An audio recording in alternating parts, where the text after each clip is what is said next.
Good evening. Welcome. We're here to present for the Board of Adjustment meeting at Commission Chambers. It's February 22nd, 2024 at 5:30 p.m. Suze, can we do a roll call, please? Chair Vogel, Here. Vice Chair Bowles, Here. Board Member Nash, Board Member Reed, Here. and Board Member Stanley. Will everyone please stand for the Pledge of Allegiance?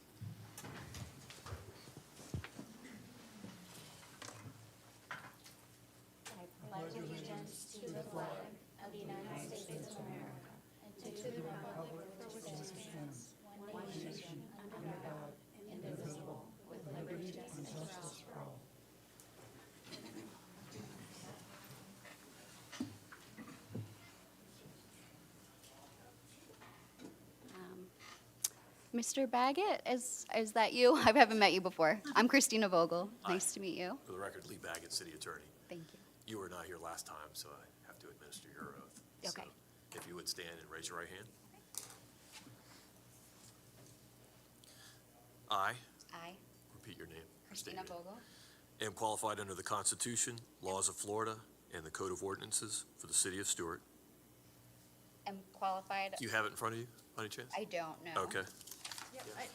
Oh, I do, yeah. All right. I, Christina Vogel, am qualified under the Constitution, laws of Florida, and the Code of Ordinances for the City of Stuart, Florida, to serve as a member of the Board of Adjustment, Florida, to serve as a member of the Board of Adjustment, and that I will well and faithfully perform the duties of an advisory board member on which I am about to enter, so help me God. and that I will well and faithfully perform the duties of an advisory board member on which I am about to enter, so help me God.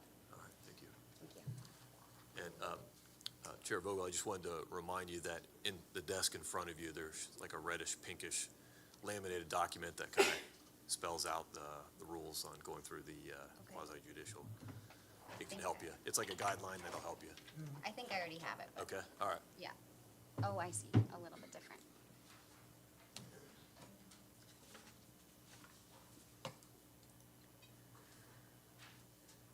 Okay.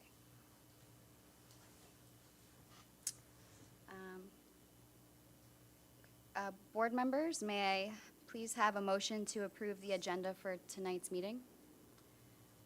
So moved. Thank you. May I request a motion to approve the minutes from January 25th? Could we get an all in favor? Oh, sorry, all in favor? Aye. And may I request a motion to approve the minutes for January 25th? Sure, so moved. Second. All in favor? Aye. Board members, are there any general comments that you would like to discuss before we start? I have none. Got the public too.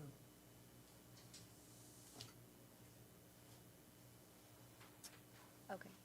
Yes.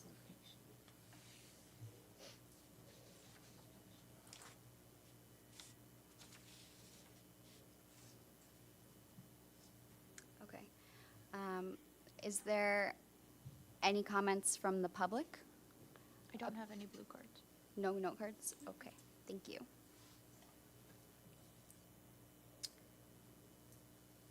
Okay, so we can roll into the agenda item for tonight.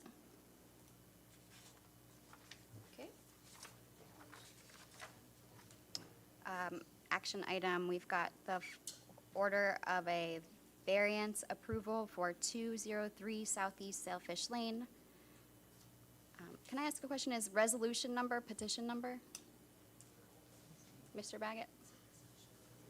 Do I read off that whole number? Just out of curiosity every time, is that what I do? Yeah, I would, just for the Okay, record. all right. Number Z23110002, variance petition from section 2.04.01 of the City of Stuart Land Development Code to allow an attached carport to be constructed within the minimum required 10-foot side yard setback, providing for a total side yard setback of 0.5 feet.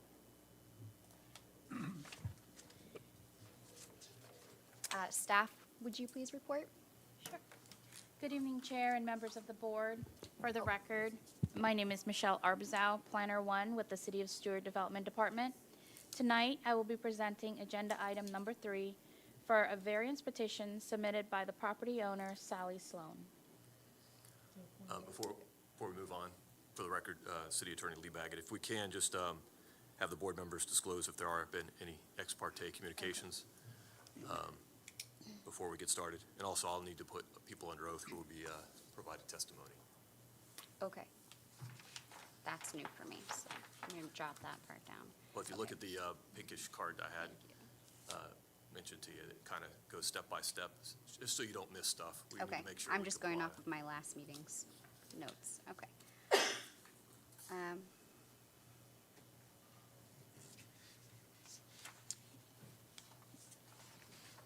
What number is the ex parte on here? Sorry. It should be number 2. Oh, okay. Do the board members have any ex parte communications to disclose? Have none. None. No. I have none as well. Please place any witnesses under oath. Mr. Baggett? If anybody's going to be providing testimony on behalf of the applicant and staff, please stand up, raise your right hand.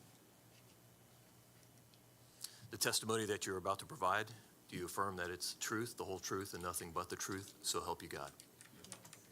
You may be seated. Okay, thank you. The city staff may now present its case, including any reports or other evidence and your recommendation regarding this case. In accordance with the Land Development Code, Section 8.05, letters were mailed out on February 5th, 2024, to 322 property owners located within 300 feet of the subject property. One public notification sign detailing the Board of Adjustment public hearing was posted on the premise. The Board of Adjustment public hearing meeting is not applicable to advertise within the local newspaper. The 0.07 acre subject property outlined in red is located at 203 Southeast Sailfish Lane and encompasses the south one-half of Lot 7 of the unrecorded plat of Fisherman's Paradise. The duplex home was constructed in 1968 and includes an accessory shed. In November of 2023, the applicant submitted the subject variance request to allow an attached carport to be constructed within the minimum required 10 feet side yard setback. The property is zoned residential duplex, R2, and is not within any sub-districts. The surrounding properties are zoned residential duplex, R2, and residential multifamily office, R3. According to the FEMA flood zone maps, the subject site is located within an area of minimal flood hazard and is identified as FEMA flood zone X.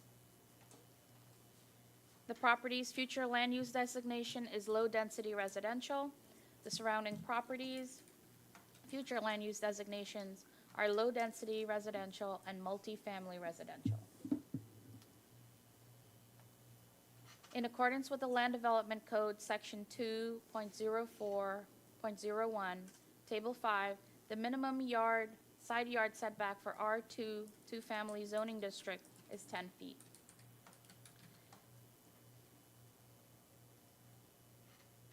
With a 0-foot setback permitted for the common wall of a duplex unit, as denoted on the table to the left and the submitted survey on the right. The existing duplex unit is currently located 8.6 feet from the southern side property line. However, according to the city's supplemental building setback standards outlined under Section 2.0.4.04, to accommodate residential growth while maintaining the character of older neighborhoods, the side yard setback requirements excuse me, for additions to existing houses on lots 50 feet by 125 feet and smaller, which is our lot, may be lessened to a minimum of 5 feet. Therefore, the requested variance would allow the proposed carport to encroach into the minimum side yard setback by 3.6 feet, providing a total side yard setback of a half a foot or 7.6 inches from the south side property line. Please note that further research was done after the staff report was published.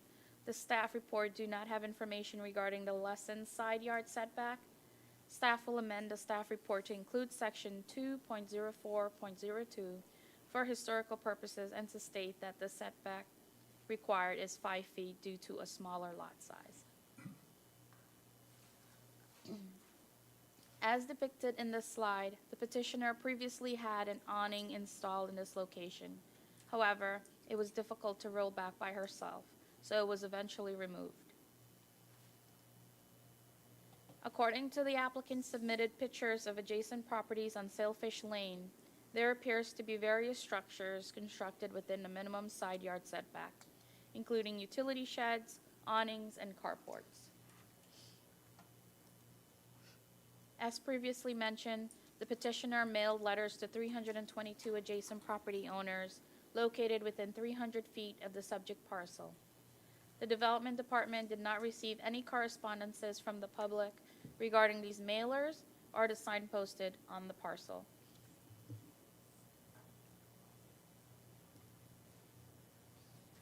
The City of Stewart Development Department has reviewed the variance petition and does not support the request to construct an attached carport structure within the minimum side yard setback due to the strict interpretation of the Land Development Code Section 2.04.04, which grants a lessened side yard setback of 5 feet for additions on a smaller lot. The side yard of the subject property is 8.6 feet wide. The proposed carport will leave a 7.5 inches of space from the south side property line. Therefore, staff has recommended the Board of Adjustment deny the proposed variance petition. This concludes my presentation. Staff is available to answer any questions the board may have. The petitioner, Sally Sloan, is also present if the board have questions. Thank you, Michelle. Okay, the petitioner may now present its case. You may come up and you are the petitioner. Okay. Who was oathed in? Isn't that who needs to speak?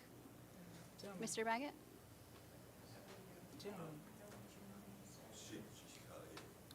Okay, well, are you the petitioner, Ms. Sloan? Okay. All right. I don't think you were under oath when we started. I think. No, because I gentleman- thought the gentleman, he's All my right. neighbor who shares the common land Okay. between houses. He was He's also going gonna to speak on my speak. behalf. Okay. Are you going to be providing any testimony? Is he going to be asking you any questions? Okay. Well, I don't know. My house was built, as she said, back in 68, Right. 69. And at that time, when they built the houses, this was the land allotted in between the two Right, homes. Well- And so that's Mr. all I have to work with. I'm sorry, I'm just gonna have Mr. Baggett oath you in, swear you Just in in. case, right? Yeah. in regard to any testimony that you may provide to this board, do you swear to tell the truth, the whole truth, and nothing but the truth? So, I do. Thank you. And will you introduce yourself, please? Please? Will you introduce yourself? My name is Sally Sloan. I'm the person looking for the variance to put the carport at the side of my house. The pictures showed that I did have an awning there, and it was there since 2010 or 11. It's been there for 10 years. My husband since passed, and when he was alive, we were able to roll up the awning and put it away in storms and whatnot. I can't do that myself, so I was looking to put a more permanent roof in place of the awning, so I can protect my car and just, would look nice at the side of my house. I don't see why, I don't understand the 10-foot thing because I only have 8.5 feet there. My neighbor, Mr. Callis, is inagreeable, if he would say a few words, to have it there. I only have to put 2 posts on the line. The rest would be a roof going over. And I was just hoping you'd agree to let me do it. Okay.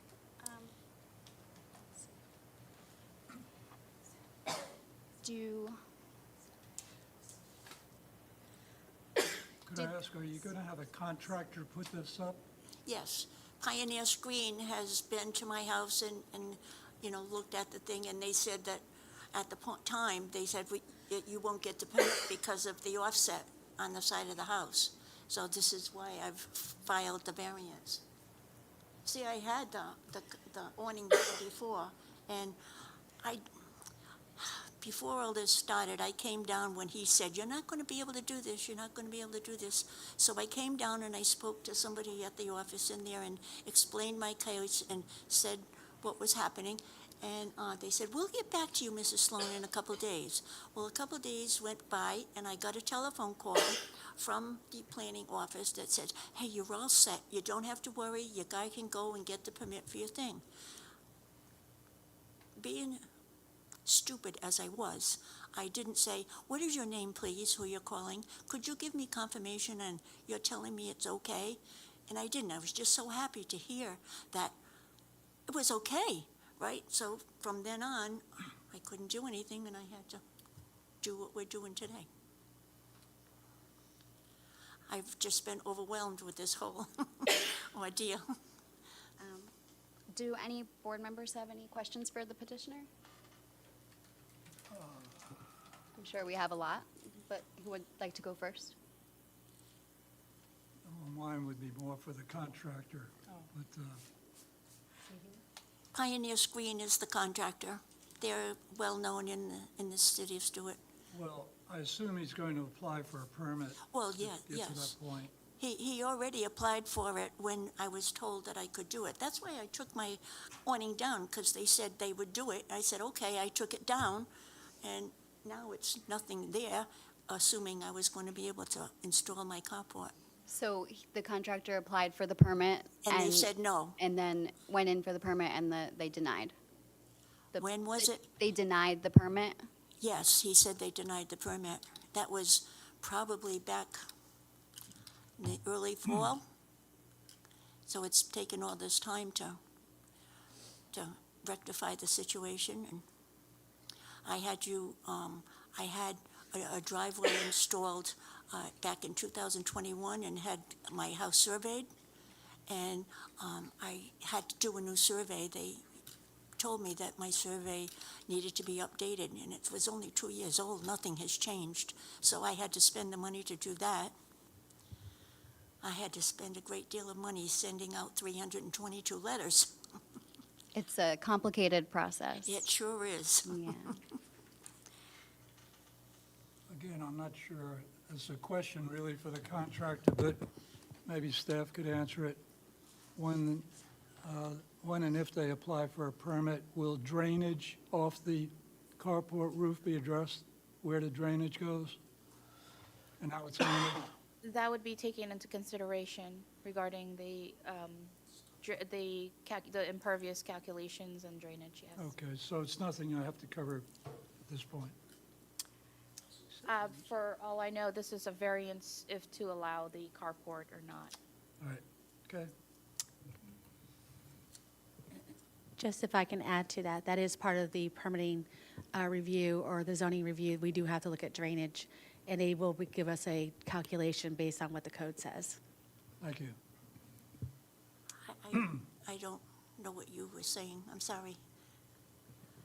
Mrs. Sloan, whenever if the board is inclined to grant the variance and you go in through permitting, you will have to address the drainage, meaning the rain that comes off of the carport area and going into the ground to make sure that you're not over your drainage calculations, so you're not flooding your neighbors. It is a typical, but I think we've already looked at your tentatively, and they'll just have to address that whenever you get the permitting. Okay. I'm just wondering why this the drainage should be affected, because as you can see, with no awning there now, the rain just goes into the ground. I have stone and stuff there. But Just if to it- explain what I was thinking of, when you have a metal roof, all the water will collect on that roof and shoot downhill off on the neighbor's property unless there's somehow addressing drainage with Oh. gutters and downspouts and so Okay. forth. Because it's all even, it's my, may I? They do install a cover. Oh, It'll be covered during the permitting process, so it's not an issue at this point with me. Do we know more about the construction of the, is it metal? Is Yes, it's it a metal roof. metal roof, and- metal and it- structure? What size are the columns? The columns are 4-foot square columns, only two, one at each end. It's 20 feet long. 4-inch square. What? Actually, they're 3-inch square. 3-inch squares. Okay, The metal. roof mhm. is got insulation in it, and it can have has a gutter that will go across and have a downspout. And all my yard there has got stone, so it absorbs, it'll go into the ground easily enough. I just want to ask, what was the setback on the former awning? Was it 8.6 It's eight, feet, or was it 5 feet, or what was the setback on the former Uh, awning so- before it came down? Well, because that was attached to the property and there were no, that was not permitted, right? Do the poles there in the picture on the left? That structure was not permitted. At that time, probably 10 or 11 years ago, I had no idea you had to get a permit. Right, so most of the. Maybe you didn't have to, or did you? We just ordered it, and my husband installed it. Regarding the pictures that were submitted by the petitioner, I looked to the building permits to see if any of those were pulled, and none of these awnings or structures were pulled. Permits were pulled. Can I ask about why, if lots of neighbors seem to have a similar awning, why are they allowed to have that and they haven't been told to take them down?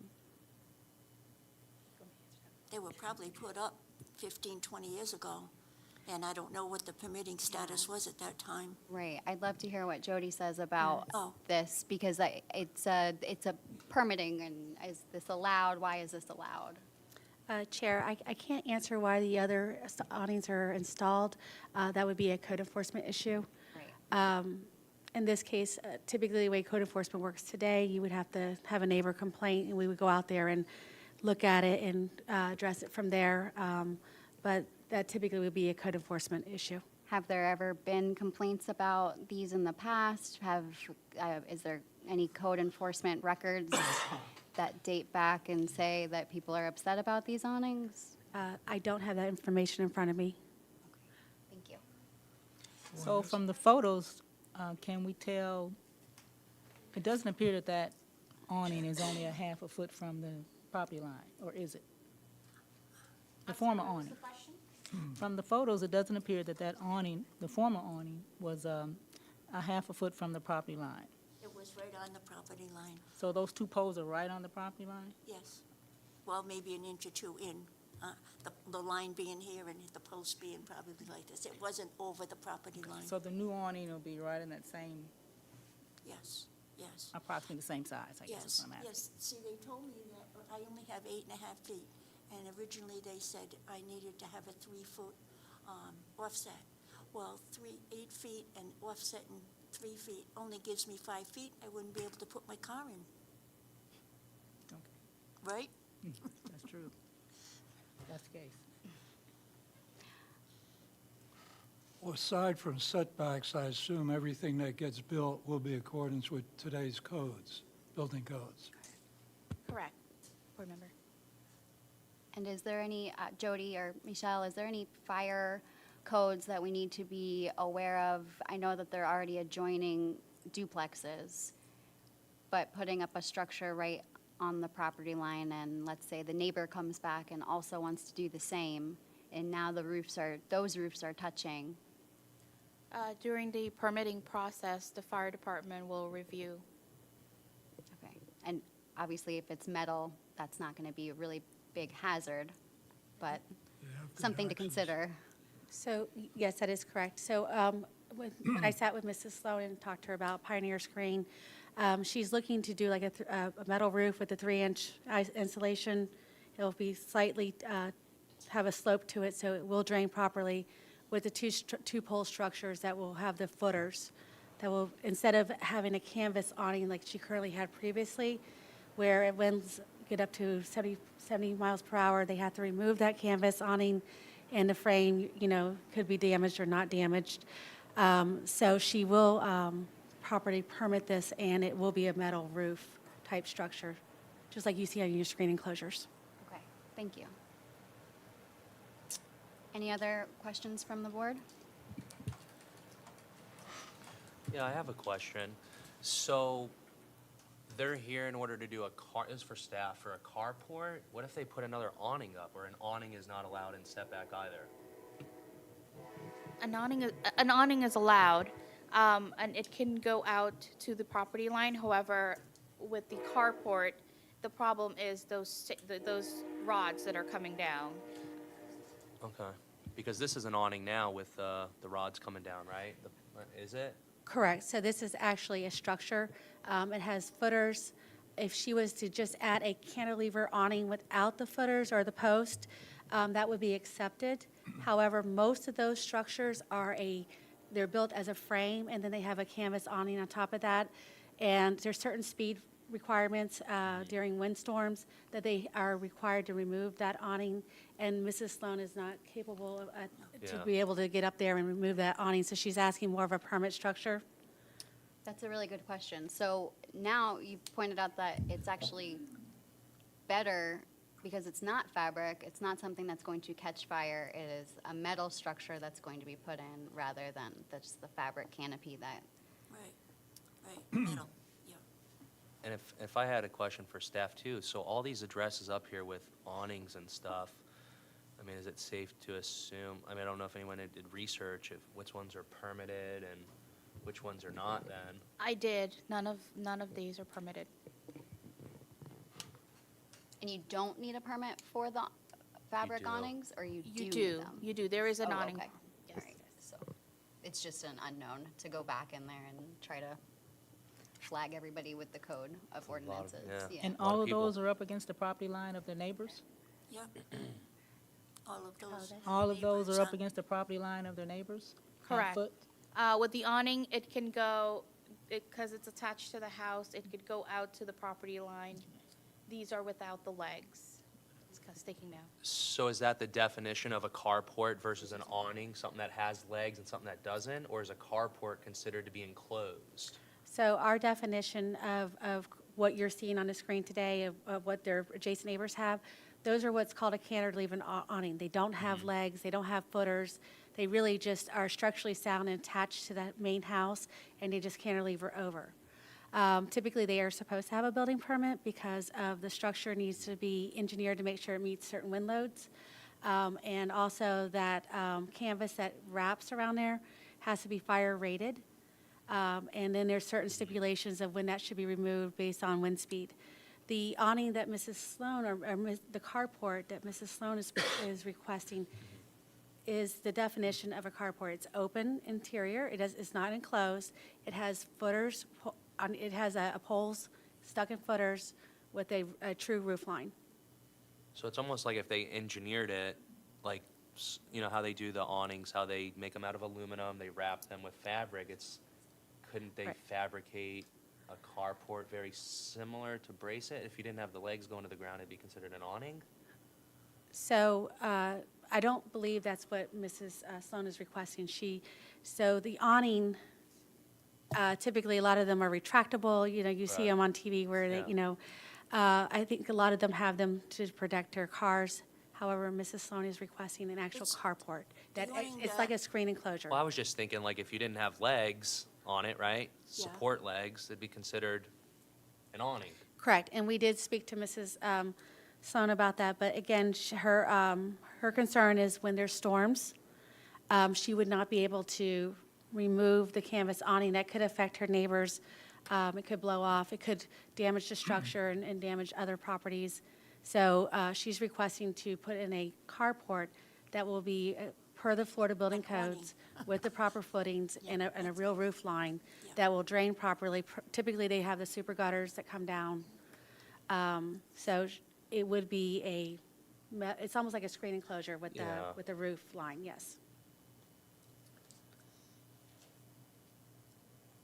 And there's no HOA? No, we have. No HOA? It's No. very interesting that there's not an HOA in that neighborhood.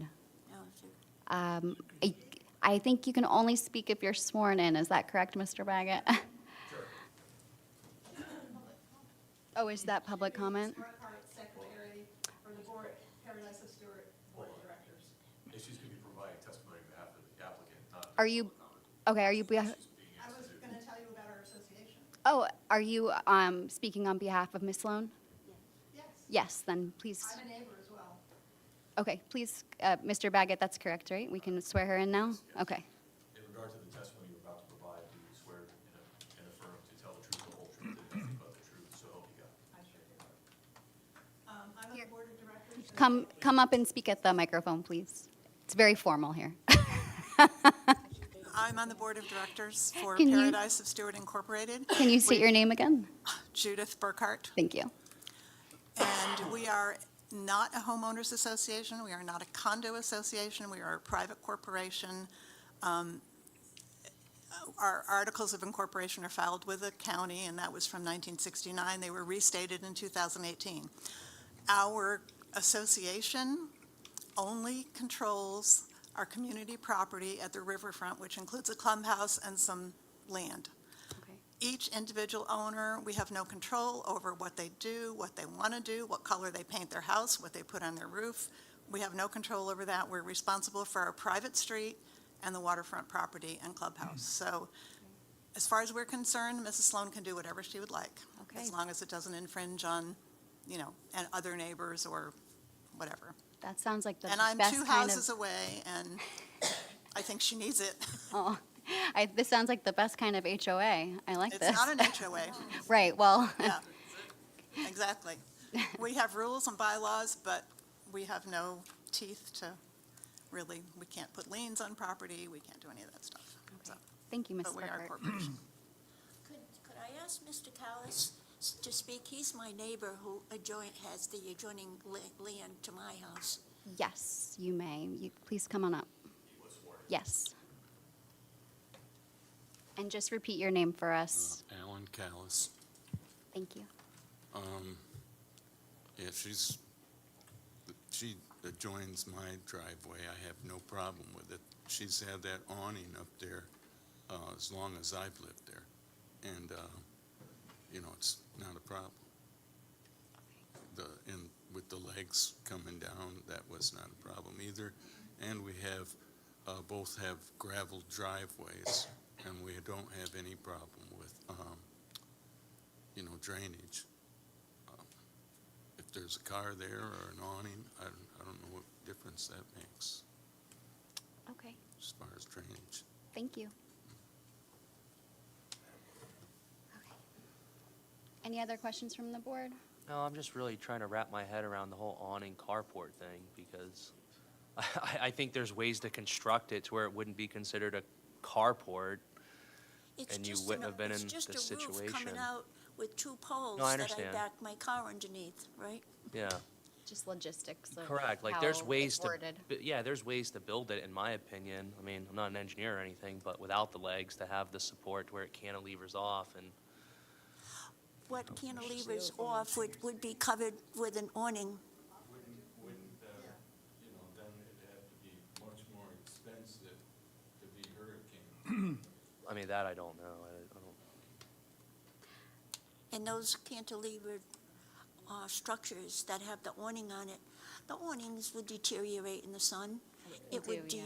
it Yeah, it's a can rip maintenance thing, and yeah. whatnot, where the metal look roof bad. would be much more effective in keeping itself in place. Right. Okay, thank you, Ms. Sloan. Does the city staff have any, or are we done with the board members have any more questions? Okay, I'm going to move on to, does the city staff have any questions for the petitioner? We do not.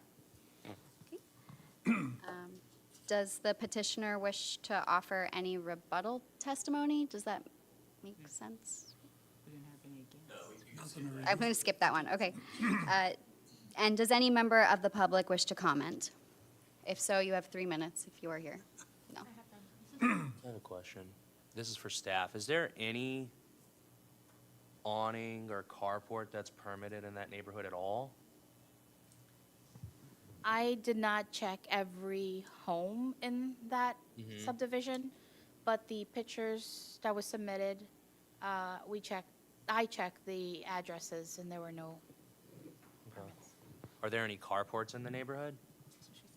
Not, like, no carports at all, or? Not what I have, not what I'm requesting. Okay, so there's no one with posts coming down at all that exist? There, at the very beginning of our street, there is probably another photo that you did put. Right, the 294 Sailfish Lane, there is a structure enclosed. Oh, it's hard to tell. Looks like a shed or a screened-in porch, maybe? Yeah, on 294. It's all closed in, it's all the posts are right on the property line. Yeah, that's almost like, it's hard to tell. Unless you got a side picture. And that's made of wood and a little scary, but I guess there's a difference with that one though, because there's no It's adjoining enclosed. property on the left, correct? But not with the same, oh, it has the same structure, similar repeating structure. I think 294 is built to the property line, and then the one west or east, wherever it is of there, probably doesn't have a structure then in the setback, I'd imagine, if I had to guess, looking at the picture. It's right on the line that, Yeah, that structure, yeah. the poles that are coming down is right on the property line of the house that's over here. Yeah, and there's a The house that neighbor. we're next to is a regular home, it's Okay. not with a duplex. Okay. Does staff know if that's like screened in, or? It's almost like it's enclosed with door, The structure was not permitted. yeah. Okay. Are we okay? We're good? Yeah. Okay, we can move on. All right, I am now closing the hearing and will ask the board members to consider the evidence and state their position on the case. I'd make a motion to approve the variance that's requested, subject to any structure going through proper permitting and meeting present codes and ordinances. I think a minimum motion to approve, right? Yes, I'm looking for a second. I'll second it, and, I mean, you guys are going through the permit process, right? I'd imagine most of those neighbors haven't. They might be in the same situation as you are right now eventually with permitting and, correct, or if people start calling code enforcement and stuff. I mean, there's one structure that's fully enclosed. So, I'll second it. Okay. Is there any discussion on the motion?